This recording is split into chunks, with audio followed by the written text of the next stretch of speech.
What's up, guys? How's it going? Excited tonight. Okay, it's Saturday night. It's been a long day.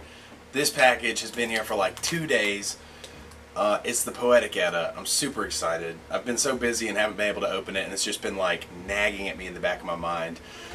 So anyway, I'd love to go to bed right now, but even more than that, I would love to open this package.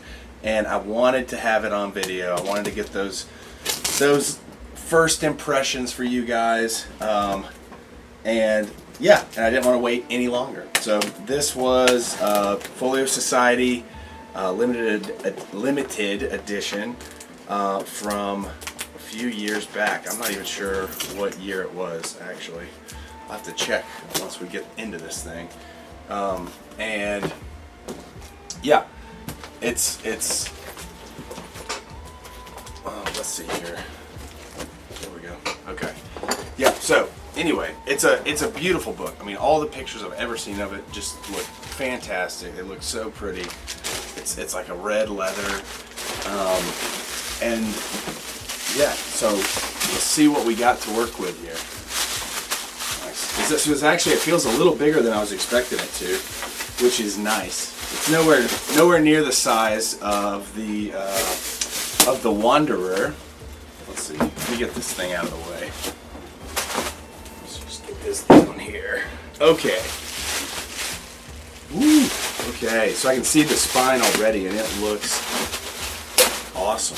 Actually, it's like this reddish leather. Oh, with the what are those called? The bands on the spine.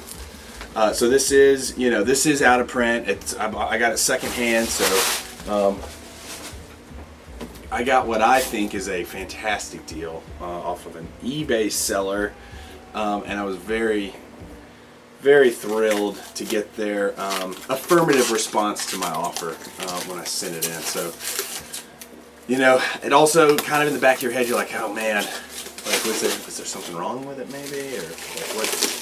That maybe they just needed the money. I don't know. But anyway, we'll see. So far, it looks fantastic. And it is all shrink wrapped up, covered in styrofoam. Okay. Man, this stuff is a pain to get off. I might have to... I don't know if I'll edit this out for you guys so you don't have to watch me suffer through this, or if... Oh my goodness. This leather looks freaking awesome. It's like red. I don't know if any of you guys paint miniatures. You know how you'll take like a dark wash and kind of put it over the mini at the end, and it kind of gets down in all the cracks and crevices and the recesses and really makes the details pop. Like that's what this leather on the spine looks like. It's like a deep red, and then in all the little cracks and all the little character of the leather, it's like a darker color. It's like a black. Oh my gosh, look at it. I'm telling you, in person, this thing just looks unbelievable. Looks so good. So the slipcase is looks like there's maybe, I don't know what that is. It's kind of collapsed there along that edge a little bit. Perhaps not a big deal. It feels like a sturdy slipcase though. Alright, I can't wait any longer. I've got to get it out. Oh yeah, and it's the whole thing. The whole book is covered in this beautiful... Golly. It is... The real shame here is that I just know that the color of this book is not coming through to you guys. It's not the same as having your actual eyeballs on it. God, it is... It feels so good. It doesn't have like a strong, it really doesn't have a super strong smell. A little bit, just a faint leather smell to it. Might be because it's, a few years old at this point. But I mean, that's like one of the best looking spines on a book, maybe that I've ever seen. I mean, to me, that is just like the perfect, it's just perfect. These big ribs, you got the gold title block. And then the leather, the red leather with that color. I mean, it's awesome. It's just perfect. I don't know what else to say about it. Okay. This thing. Also, is it Poetic Edda or Edda? I don't know. I probably should have looked that up on I should have listened to a video of somebody saying it out loud before I embarrassed myself on here, but I waited long enough to open this, okay? All right, let's do the close-up. I'm gonna bring you guys in, see if you can get a better feel for this. And I might change out this mat. I don't know, I didn't think about that. Like, this is a red mat. I don't know if the red is gonna pop against it. Maybe I'll change it out to blue. I'll see how that looks, but okay, come check this thing out. All right, there it is, guys.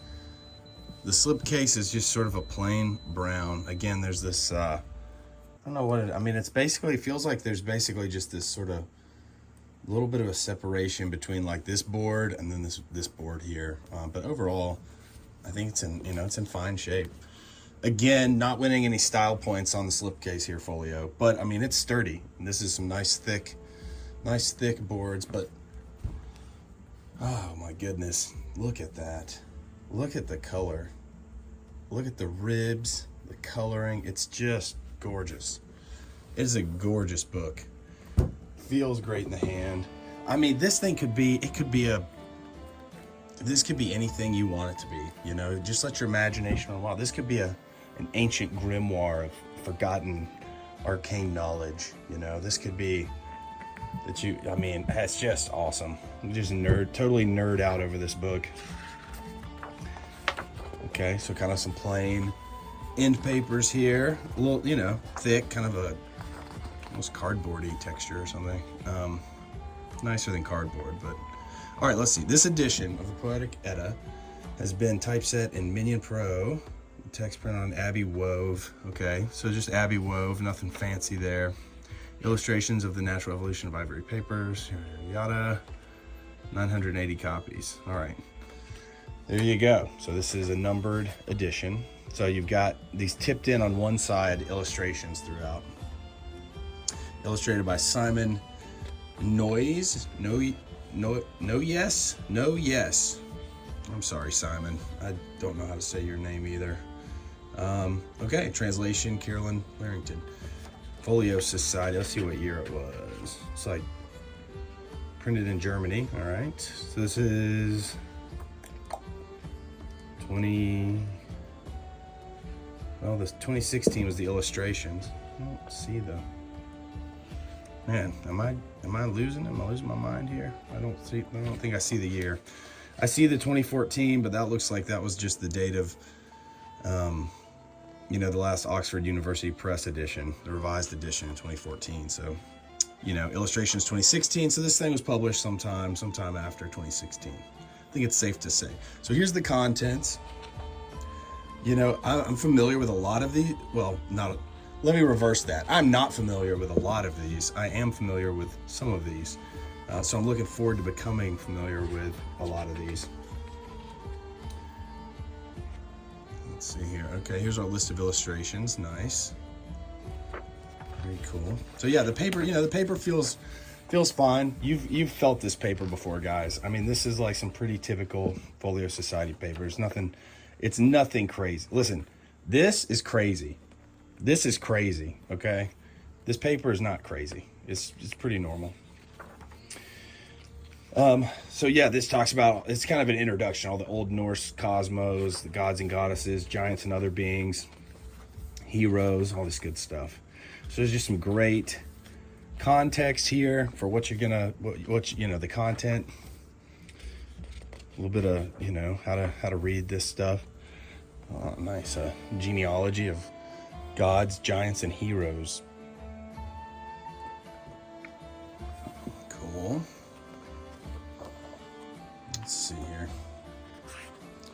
Oh, I guess also should note, like the end, the page ends are like, they're all like this, it was like a taupe or something. I don't know what color that is. It's not like metallic. It's not like a gilding thing. It's just kind of a brownish or something. Kind of cool though. It kind of adds to the feel of like this being like this ancient book, which is cool. And then this is the art style that's kind of throughout this thing. It's like this, you almost feel like you're reading it off of like a cave wall or something. And all of these are like tipped in on one side. So you can see they're kind of And then there's nothing special about the paper that's like behind the illustrations. It's like the exact same Abbey wove that's behind the rest of it. So then this is like the meat of the volume. It looks to be, you know, stuff like this where you've got text in a language that I do not read, nor do I speak. And then you've got the translation to the right, which, you know, just like they did with Beowulf, they being Folio Society, the Beowulf edition, the Wanderer, you know, Old English poems. It's just super nice to have notes from the translator, you know, see the translation. The art is super cool, and there's a bunch of it too. It's all through here. There's a bunch of these things. It's really cool. This thing is heavily like annotated. I mean, there's a ton of footnotes and little comments and things giving you, which I love that, especially with a volume like this. And this, just the content that's in here is the type that, you know, it's just nice to have the extra context, the extra like, hey, go check this out. If you want to learn more about this, you want to read more about this, here's where you need to go, right? Or here's, oh, I think I just passed one. Oh yeah. Well, there's your Viking warships. So yeah, this is cool. If any of you guys have read through this or have read, you know, parts of this, I'd love to hear like what's the good stuff. What should I skip to, or should I just read it front to back? What do you guys think? Sigurd. Recognize that name. Let's see here. Yeah, Gudrun. It's very cool. Oh, that's sad. Or maybe it's good. I guess it depends on who it is. Maybe it's a good thing. We'll see. That remains to be seen. This is just so great. And this book it's a nice size. It really is. It's like, it kind of reminds me of like the size of like a college textbook, actually. That's kind of like the size that it is. Let's see. I'll grab a couple of other folio books just to show you, just so you can see, just so you can kind of see a size comparison. All right, first, here is Icelandic Sagas Volume 1, because it is, you know, kind of a similar content here, similar topics and themes and things. So you can see, and this book I selected because it's basically the same size as all the other, you know, the Greek myths and the Iliad and Odyssey and Metamorphosis and, you know, Celtic myths and legends and all those that Folio have put out in that myths and legends set, which is awesome. It's a very cool set. I love this too. But anyway, so you can see the size comparison of the Poetic Edda next to, you know, how it would sit next to one of the, you know, one of the myths and legends books. So it's a good, I don't know, 3 inches taller. I mean, this book doesn't even come up to the top little spine rib there. Okay, so here is an Easton Press deluxe edition of the Kalevala, which is sweet. I love this edition so much. And you can see it is, let's see here. So Poetic Edda is taller. Kalevala is a little bit, just a little bit wider or deeper, I guess, depending on how you want to think of it. Okay, so I mean, kind of comparable in size. And I will say this leather, okay, the feel of the leather, this one wins. This one feels better. This one feels much more, I don't know, it's like maybe soft. It's softer, and it sort of feels like it kind of moves with your hand a little bit. Whereas this one is kind of like your typical Easton Press, like kind of a hard leather, you know, and it's really not giving or not talking back to you, you know. This one is much, much preferred. All right, just one more comparison for you guys. You know, the feeling and how much I love the leather on this book really got me thinking about Shadow of the Wind from Folio Society.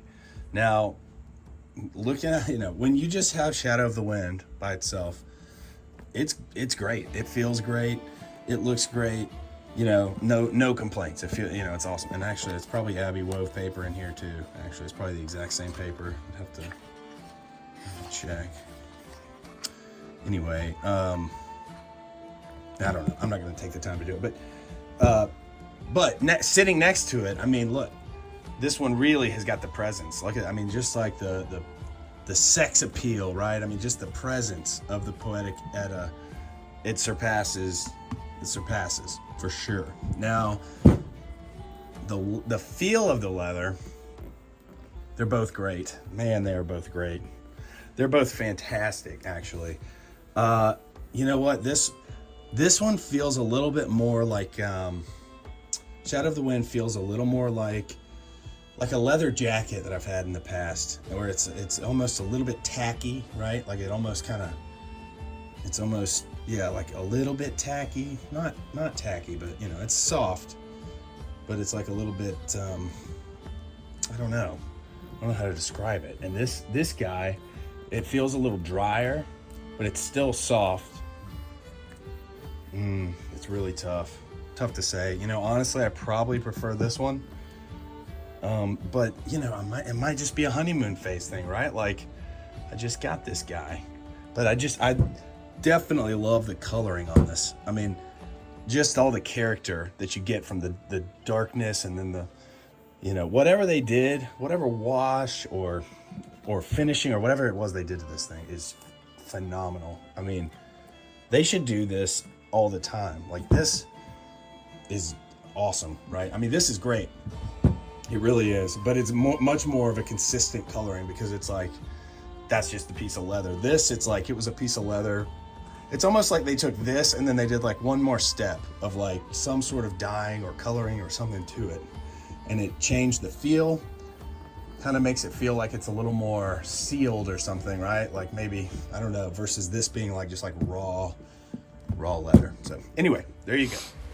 All right, guys, there it is. There's the Poetic Edda limited edition from Folio Society.